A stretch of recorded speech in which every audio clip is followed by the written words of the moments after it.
Gesture input is widespread in interactive systems, from touch and motion gestures to whole body and in-air gestures of many kinds. However, wheelchair users may have specific motor abilities to perform gestures with the fingers, hands, arms, and legs, depending on their health condition.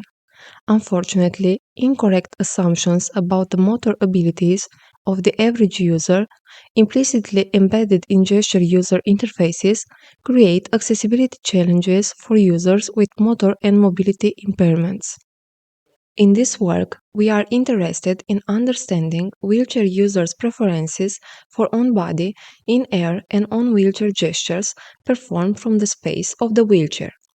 We present the results of a gesture elicitation study conducted with 11 wheelchair users that proposed on-body, in-air, and on-wheelchair gestures to effect 21 reference for interactive systems. Because our analysis revealed low consensus between the elicited gestures, we examined gesture characteristics in relation to our participants' self-reported motor impairments. Based on our findings, we outline 9 implications for designing on-body, in-air, and on-wheelchair gesture input for wheelchair users, which we discuss through the lenses of ability-based design. Our study included wheelchair users with a diversity of health conditions, functionality, and motor impairments reflected by a wide range of WHODA's health and disability scores. Following prior studies on gesture elicitation, we selected 21 referents covering various system functions and types of digital content, which we grouped into 3 categories: actions, content, and navigation.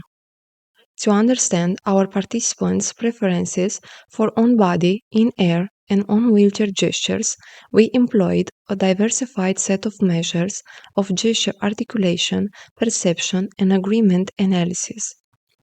For instance, gesture locale specifies the preference to execute a gesture either on the body, in the air, or on the wheelchair.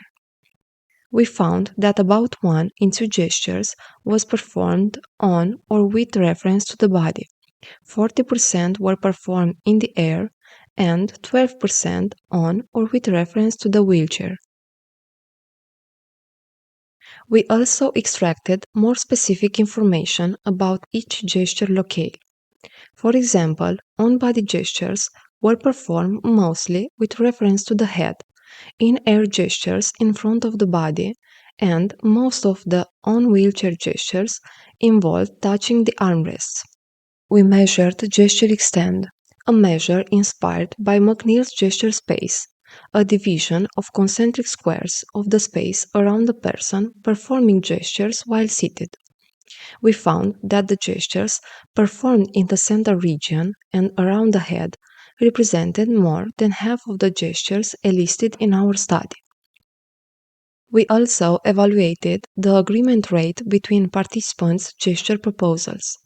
Despite the little agreement between users, we found high gesture ratings within users. This finding suggests the need for a design approach based on a customized gesture sets adapted to the user's preferences and specific motor abilities. To better understand our results, we computed visualizations of the relationships between gesture articulation characteristics and participants' self-reported motor impairments. Our analysis revealed that the gestures proposed by different participants were different in terms of the combination of their articulation characteristics, such as gesture locale, detail, and extent. Instead of a consensus gesture set that would be representative for a large group of users, we found highly individualized gesture preferences reflective of our participants' specific motor abilities. Following these results, we interpreted our findings through the lenses of the ability-based design approach, where designers focus on users' abilities, not disabilities, and systems change to match and adapt to those abilities. By capitalizing on the principles of ability-based design, we proposed 9 practical implications for accessible on-body, in-air, and on-wheelchair gesture input for wheelchair users. For example, design gesture sets that are customizable in terms of gesture locale according to user-specific motor abilities. Design gesture sets of on-body, in-air, and on-wheelchair gestures that can be used interchangeably in the personal and peripersonal space. Reuse embedded sensors from smart wheelchairs, mobile, and wearable devices to detect a variety of on-body, in-air, and on-wheelchair gestures. For other implications, please see our paper. In this work, we examine the characteristics of on-body, in-air, and on-wheelchair gestures proposed by wheelchair users for common actions, types of digital content, and navigation comments in interactive systems. Our results revealed a high preference for on-body and in-air compared to on-wheelchair gestures with specific articulation characteristics according to user-specific motor abilities. For more details regarding our gesture dataset, study, and results, please see our paper.